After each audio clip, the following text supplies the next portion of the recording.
안녕하십니까, 이형입니다. 안녕하세요. 프리뷰 26번째 팀 알아보겠습니다. 애리조나 다이아몬드백스입니다. 지난 시즌 성적부터 알아보도록 하겠습니다. 2023 시즌에 84승하고 포스트 시즌 가서 월드시리즈 준우승했는데 지난 시즌에 89승, 5승을 더했거든요. 하지만 포스트 시즌 진출에 실패를 했습니다. 9월 22일만 해도 와일드카드 2위였습니다. 그런데 9월 23일 미러키전에서 충격의 역전패를 당했었죠. 8대0으로 앞서고 있던 경기를 10대9로 내주고 말았잖아요. 이 충격을 극복하지 못하면서 이후 2승 5패에 그쳤고 결국 포스트 시즌 진출에 실패를 했습니다. 지난 시즌 전체적인 성적을 보면은 타선은 리그 최강의 타선을 구축을 했지만 투수진이 좀 불안했고 불펜이 특히나 좋지 않으면서 투타의 언밸런스가 심했던 시즌이었어요. 그렇죠. 투수진이 부상과 부진이 겹치면서 굉장히 혹독한 시즌을 보냈습니다. 오프 시즌 주요 행보부터 알아보도록 하겠습니다. 가장 큰 계약은 역시나 코빈 번스를 잡은 거였죠. 6년에 2억 1천만 달러 계약을 했습니다. 그리고 랜달 그리치과 켄달 그레이브먼을 FA 계약으로 잡았어요. 그리고 빠져나간 일루의 공백을 트레이드로 조시네일러를 영입을 했습니다. 클레임을 통해서 핀토 포수로 영입을 했고 주요 마이너 계약을 보게 되면 일데마로 바르가스와 트레이 맨시니, 존 커티스, 맥코프, 셸비 밀러 등이 있었습니다. 이탈한 선수는 크리스찬 워커가 가장 큰 이탈이었고요. 그리고 폴 시월드, 케빈 뉴먼, 작 피더슨, 슬레이드 세코니 같은 선수들이 빠져나갔어요. 네, 그리고 연장 계약으로 헤랄도 페르도모와 4년 4,500만 달러 계약을 한 게 스토브리그의 주요 행보였습니다. 오프 시즌 등급 매겨보도록 하겠습니다. 크리스찬 워커가 빠져나간 타선과 불펜 보강이 급선무였는데 타선에는 그리치카 조시네일러를 영입을 했고 불펜에는 켄달 그레이브먼을 영입을 하면서 뭔가 영입이 미미하다라고 생각을 했는데 코빈 번스 잡으면서 모든 게 용서되는 오프 시즌이었다고 하면서 B를 줬습니다.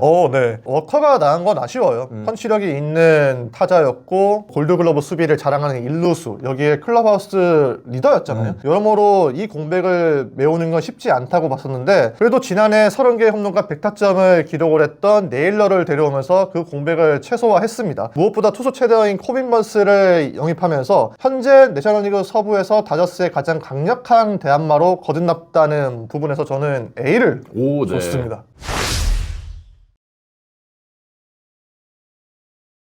예상 라인업 알아보겠습니다. 팬그래프 기준이고요. 1번에 코빈 캐롤, 케텔 마르테, 조시 네일러, 루데스 구리엘 주니어, 제이크 메카시, 에이유에니오 수아레스, 페이빈 스미스, 가브리엘 모레노, 헤라르도 페르두모입니다. 예상 선발진 보시면 코빈 번스가 이제 1선발로 자리를 잡았습니다. 잭 갤런과 메리 켈리, 에두아르도 로드리게스, 브랜드 팟이 그 뒤를 잇고 있습니다. 예상 불펜 알아보면 AJ 퍽, 저스틴 마르티네즈, 케빈 긴켈, 라이언 톰슨, 조 멘티플라이로 구성이 되겠습니다. 관전 포인트 3가지 알아보겠습니다. 제 첫 번째 관전 포인트는 다저스보다 나은 것입니다. 현실적으로 다저스를 잡는 건 어렵습니다. 애리조나가 작년보다 나아질 수는 있어도 다저스에 견줄 만한 전력은 아니라고 생각을 합니다. 애리조나의 예상 승수가 90승이라면 다저스는 100승 정도로 보고 있거든요. 그래도 다저스를 가장 긴장시키는 팀이 어디냐고 묻는다면 애리조나라고 답을 할 것 같고요. 그리고 다저스보다 분명히 나은 부분들이 있습니다. 작년에 팀 도루수에서는 다저스가 좀 더 앞섰어요. 다저스가 136개로 전체 10위였었고 애리조나는 119개로 전체 15위였죠. 그 이전 시즌만 해도 애리조나가 좀 더 도루수에서 앞섰는데 그 사이에 다저스의 오타니가 오게 되면서 다저스의 기동력을 높였잖아요. 그런데 스태캐스트의 베이스 러닝 지수를 보면 두 팀의 위치가 달라집니다. 베이스 러닝은 도루와 추가 진루를 합산해서 계산을 한 지표인데 이 부분에서 애리조나가 플러스 17로 전체 2위, 다저스는 플러스 9로 전체 5위에 올라 있거든요. 두 팀 모두 다 도루로 얻은 점수는 플러스 4로 동일했는데 추가 진루에서 애리조나가 플러스 13, 다저스가 플러스 5로 차이가 있었습니다. 팀 도루는 다저스가 많았어도 전체적인 베이스 러닝은 애리조나가 더 잘 소화했다는 걸 알 수가 있었는데요. 코빈 캐롤이나 제이크 메카시, 페르도모, 케텔 마르테 같은 선수들이 스피드를 앞세워서 공격적인 베이스 러닝을 가져가기 때문에 상대팀 입장에서는 부담스러울 수밖에 없잖아요. 또 애리조나는 지난 2년 연속 실책 최소 전체 1위에 올랐던 팀입니다. 워커가 빠진 일루 수비가 어떻게 될지 지켜봐야겠지만 기본적으로 수비가 견고한 팀이잖아요. 다저스도 수비가 나쁜 팀은 아니지만 실책 수나 OA에서는 애리조나가 좀 더 앞서는 게 사실이고요. 선발진 원투펀치 마찬가지입니다. 코빈 번스가 왔기 때문에 코빈 번스와 잭 갤런이 스넬과 야마모토 혹은 스넬과 글래스나우보다 떨어진다고 생각하지 않거든요. 그러면 선발진의 원투펀치, 베이스 러닝, 수비에서 애리조나가 좀 더 우위를 점할 수 있다는 걸 알 수가 있는데 이 요소들은 포스트 시즌 같은 단기전에서 더 부각이 되는 요소들이죠. 만약 애리조나가 다저스를 꺾게 된다면 정규 시즌보다는 포스트 시즌이 될 거라고 생각을 하기 때문에 이 부분에 대해서 말씀을 드려왔습니다. 제 첫 번째 관전 포인트 포인트는 삼각편대입니다. 타선, 투수진 할 것 없이 삼각편대가 중요한 애리조나라고 생각하는데요. 타선에는 코빈 캐롤, 케텔 마르테, 조시 네일러 상위 타선 삼각편대가 중요해요. 캐롤이 지난 시즌 초반에 상당히 부진했지만 후반기에 제 궤도에 오르면서 후반기 팬그래프 승리 기여도가 메이저리그 전체 7위였습니다. 코빈 캐롤도 올 시즌은 좀 더 꾸준한 활약을 해줄 필요가 있고요. 케텔 마르테는 지난 시즌에 MVP 컨텐더로 다시 도약하는 시즌이었죠. 건강하기만 하다면 이 선수가 얼마나 대단한 선수인지를 증명을 했던 시즌이었고요. 네일러는 수비에서는 워커보다는 떨어질 수 있지만 파워가 좋은 선수이기 때문에 체이스 필드가 또 타자 친화적인 구장 아니겠습니까? 그렇죠. 그런 면에 있어서 타격 성적을 끌어올리지 않을까라는 생각이 들고요. 이 세 명의 선수가 공격을 이끌어준다면 지난 시즌만큼이나 뛰어난 공격력을 유지할 수 있을 거다라고 생각하고 투수진에는 코빈 번스가 영입이 되면서 번스, 갤런, 켈리 삼각편대가 완성이 됐어요. 코빈 번스가 샌프란시스코와 토론토의 제의가 있었지만 애리조나가 가족이 있는 곳이기 때문에 애리조나를 결국 선택을 했는데 2022년부터 2024년까지 팬그래프 승리 기여도 코빈 번스가 전체 투수 중 9위고요. 잭 갤런이 7위 그리고 메릴 켈리도 뭐 부상으로 빠진 기간이 있었지만 42위를 기록을 했거든요. 이 세 명의 선수가 건강하게 로테이션을 돌 수만 있다면 리그 최정상급의 선발 로테이션을 충분히 구축할 수 있을 거라고 생각합니다. 그리고 불펜에는 지금 확실한 마무리 카드가 없는 상황인데 AJ 퍽, 저스틴 마르티네즈 그리고 케빈 긴켈 이 세 명의 선수가 경기 후반을 잘 책임져 줘야지 애리조나가 안정된 경기 운영을 할 수 있을 거다라고 생각을 해요. 타선, 투수진의 선발진, 불펜진 이 삼각편대가 잘 돌아가야지 다저스를 견제할 수 있을 거라고 생각을 해서 관전 포인트로 뽑아봤습니다. 3땡이네요.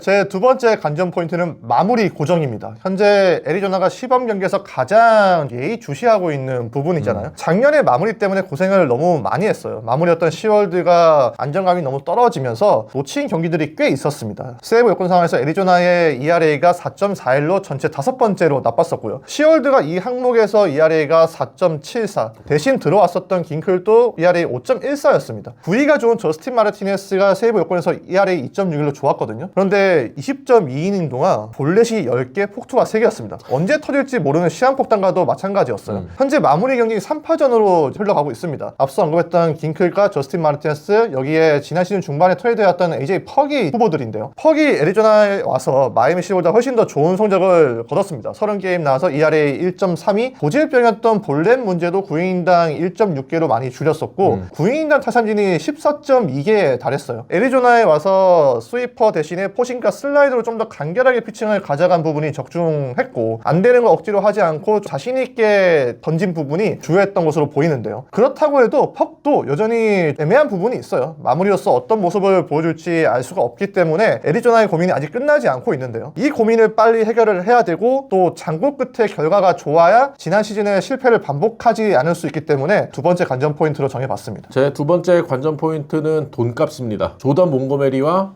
에두아르도 로드리게스 팀 내 연봉 2, 3위 선수들이에요. 근데 지난 시즌에 정말 실망스러운 성적을 거뒀죠. 몽고메리 지난 시즌에 팬그래프 승리 기여도가 0.6이었습니다. 126명 중에 115위였어요. 선수 옵션을 행사하면서 2,250만 달러를 받게 됐거든요. 지난 시즌에 계약이 굉장히 늦게 됐잖아요. 그러면서 스카보라스 해고하고 다른 에이전트와 계약을 하면서 트러블이 있었던 몽고메리였는데 지난 시즌에 대해서 새로운 계약이 체결되면 본격적으로 훈련을 해야지 하고 미루다 보니까 미처 몸을 만들지 못하고 시즌에 들어갔다라고 했거든요. 뭔가 좀 프로로서의 그러니까. 자격이 없는 멘트를 했어요. 근데 이번 오프 시즌에는 빠르게 선수 옵션 행사하면서 팀에 남았기 때문에 착실히 훈련을 했다고 하고요. 오프 시즌에 체중 감량을 열심히 했다고 합니다. 그러면서 지금 몸 상태가 아주 좋다고 하고 몽고메리가 받는 돈이 있기 때문에 예상 로테이션상에는 브랜든 팟이 5선발로 되어 있긴 하지만 애리조나도 이 선수를 선발로 안 쓰기도 애매하거든요. 그렇기 때문에 몽고메리가 반드시 반등을 해줘야 되고 에두아르도 로드리게스 같은 경우에는 지난 시즌에 옆구리 부상으로 장기 결장을 했어요. 복귀 후에도 10경기에서 3승 4패 5.04로 부진했는데 이 선수가 부상으로 빠진 이후에 재활 경기를 등판하지 않고 바로 메이저리그에 돌아왔거든요. 그 점이 안 좋게 작용하면서 성적이 안 좋았다라고 얘기를 하더라고요. 근데 이번에는 시범 경기 기간에도 라이브 피칭도 많이 하고 실전 경기를 치르고 시즌에 임하기 때문에 자신이 있다라고 얘기를 했고요. 이 선수도 연봉이 올 시즌 2천만 달러입니다. 반드시 살아나 줘야 되고 앞서 말씀드린 1, 2, 3선발 코빈 번스, 갤런, 켈리가 확실한 프론트라인 선발진을 구축을 하고 있는 애리조나인데 이 두 명의 선수가 하위 선발에서 좋은 모습을 보여준다면은 되면 로테이션이 전체적으로 잘 돌아가면서 분위기를 쭉 끌어가면서 연승도 길게 이어갈 수 있을 거다라고 생각하거든요. 그렇기 때문에 이 두 선수가 살아나줘야 된다는 의미에서 관전 포인트로 뽑아봤습니다. 제 세 번째 관전 포인트는 조커를 찾아갑니다. 애리조나가 기대 그 이상의 성적을 거두려면 조커가 있어야 된다고 봐요. 코빈 번스와 코빈 캐롤, 잭 갤런, 캐트 마르테는 당연히 잘해줘야 되는 선수들입니다. 이 선수들이 상수가 된다고 해서 애리조나의 그 성적이 극대화해서 좋아지진 않을 거예요. 팀의 변수들이 상수가 돼야 결국에는 플러스 요인이 더해지게 되거든요. 변수는 키플레이어와 좀 다릅니다. 개념이. 키플레이어는 기대가 되는 팀의 승부수들인데 변수를 의미하는 조커는 불확실성이 좀 더 큰 선수들이거든요. 그런 측면에서 타자는 조던 롤러입니다. 작년에 엄지손가락과 햄스트링 부상으로 경기 출장을 많이 못했습니다. 이미 2년 전에 메이저리그에 데뷔를 했는데 그 당시의 성적은 딱히 좋진 않았습니다. 롤러가 여전히 유망주로서 가치는 높잖아요. 올해도 팀 내 1위 유망주인데 애리조나가 페르도돔에게 4년 연장 계약을 줬습니다. 그렇기 때문에 올해 롤러를 급하게 다룰 필요가 없어졌어요. 애리조나는 롤러를 유격수 혹은 3루수로 보고 있는데 3루에도 수아레스가 버티고 있잖아요. 아직은 미래가 분명히 있는 선수지만 그 미래가 올해 시작이 돼야 한다고 보고 있고요. 투수는 조던 몽고멜입니다.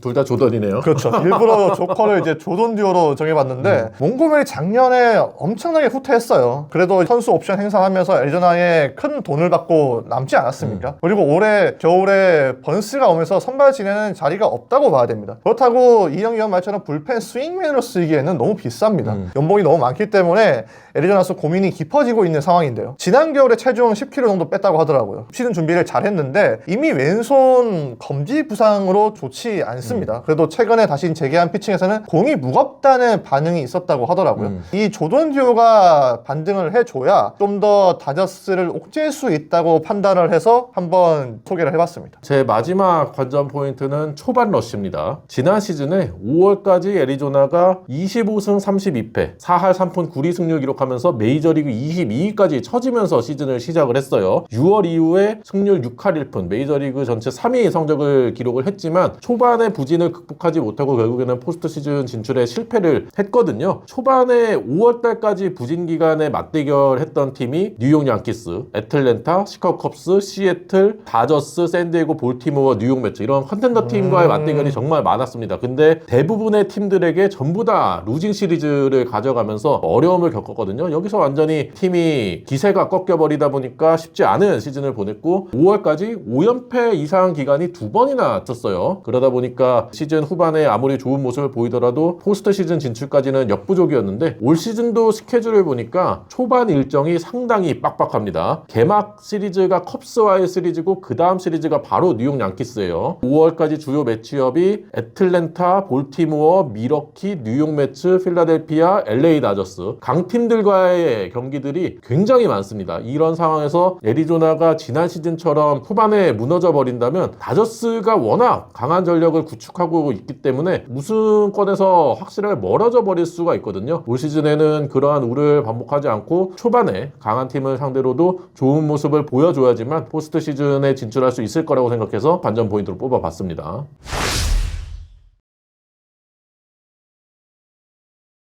키플레이어 알아보겠습니다. 제 키플레이어는 조시 네일러입니다. 올해 애리조나는 워커의 공백을 어떻게 메우는지가 관건이 될 겁니다. 완전히 다 채우지는 못해도 네일러가 공격에서만큼은 워커를 대신 해줘야 돼요. 지난해 네일러가 공격에서 커리어 하이를 작성했습니다. 31개의 홈런, 108타점으로 중심 타자 역할을 잘해줬죠. 후반기에는 비록 성적이 떨어지긴 했지만 그래도 잠재력을 보여줬던 시즌이었습니다. 작년에 밀어쳐서 단타를 만들기보다는 정확성이 떨어져도 파워를 앞세우는 타격을 우선시 했다고 말하더라고요. 그리고 올해는 정확성과 파워의 접점을 찾으려고 노력하겠다 이렇게 다짐을 했습니다. 목표로 타율 3할 30홈런 100타점을 잡고 있는데 MVP 하겠는데요? 실제로 시범에서 성적이 굉장히 좋습니다. 네일러가 펄펄 날고 있는데 이 흐름을 정규 시즌에도 이어갈 필요가 있겠고요. 또 네일러가 요람 세레머니 다들 기억하시잖아요. 요람 세레머니에서 알 수 있듯이 경기 분위기를 높일 수 있는 스타일이에요. 상대팀을 자극하는 행동도 서슴지 않게 하는 선수인데 이런 성향이 다저스와 맞대결을 펼쳤을 때 좀 더 재밌지 않을까 싶어가지고 키플레이어로 선정을 해봤습니다. 제 키플레이어는 코빈 캐롤입니다. 2023년에 신인왕을 수상하면서 기대감이 컸었는데 지난 시즌에 실망스러웠던 성적을 기록을 했어요. 7월 23일까지의 성적을 보면 타율이 2할 9리에 그쳤고요. 홈런도 6개 기록을 했는데 그 기간 동안에 팀도 51승 50패 5할을 간 넘는 성적을 기록을 했습니다. 하지만 이후 61경기에서는 2할 6푼 5리에 홈런 16개 기록을 하면서 부활에 성공을 했고 8월에 이달의 선수까지 수상을 했는데 팀 성적도 38승 23패. 코빈 캐롤이 살아나니까 애리조나도 같이 살아나는 모습이 나왔었거든요. 지난 시즌을 앞두고 하이 패스트볼과 몸쪽 커터에 대응하기 위해서 타격폼을 수정을 살짝 했었는데 그게 오히려 역효과가 나면서 타석에서 스트라이드가 더 커지고 상체 회전이 지나치게 커지면서 스윙 궤도가 좀 퍼졌다라고 진단을 하더라고요. 올 시즌도 스윙 궤적을 수정을 하면서 반등을 노리고 있고요. 초반부터 치고 나가는 모습이 나와줘야 된다라고 생각합니다. 1번 타자로서 공격을 풀어줘야 되는 코빈 캐롤이기 때문에 애리조나의 타선의 키를 쥐고 있다라고 생각해서 키플레이어로 뽑아봤어요. 코빈 캐롤에게 좀 가혹할 수는 있지만 현재 애리조나의 팀 분위기 자체가 코빈 캐롤의 활약에 많이 좌우되거든요. 실제로 지난해도 애리조나가 치고 올라오는 시점이 코빈 캐롤이 반등했던 시점하고 일치하기 때문에 올해 코빈 캐롤의 역할이 중요하겠죠.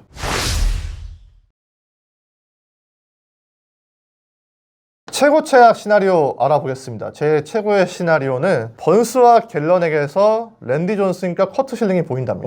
던지는 손은 다르지만 애리조나의 역대 최고의 원투 펀치에 비빌 만한 퍼포먼스를 보여준다는 의미입니다. 그러면은 마무리에 김병현 선수가 또 나와야겠죠? 지금 마무리가 없는데. 제 최고의 시나리오는 다저스를 잡는답니다. 간단하죠? 크네. 엄청나게 큰 목표인데요. 정규 시즌에서는 되게 해볼 쉽지 만한 않을 텐데. 팀이니까. 제 최악의 시나리오는 번스에게서 메디슨 번가너가 보인다. 와 진짜 최악이다. 더 이상 설명을 드리지 않아도 되겠죠. 메디슨 번가너는 샌프란시스코 팬들에게는 잊을 수 없는 선수지만 애리조나 팬들에게는 금지어나 마찬가지죠. 제 최악의 시나리오는 일찌감치 가을 야구 경쟁에서 멀어진답니다. 앞서 초반 러시 말씀을 드렸는데 이번에도 5월까지의 일정이 상당히 빡빡한 상황에서 거기서 또 멀어진다면 애리조나에게는 좋지 않을 것 같습니다.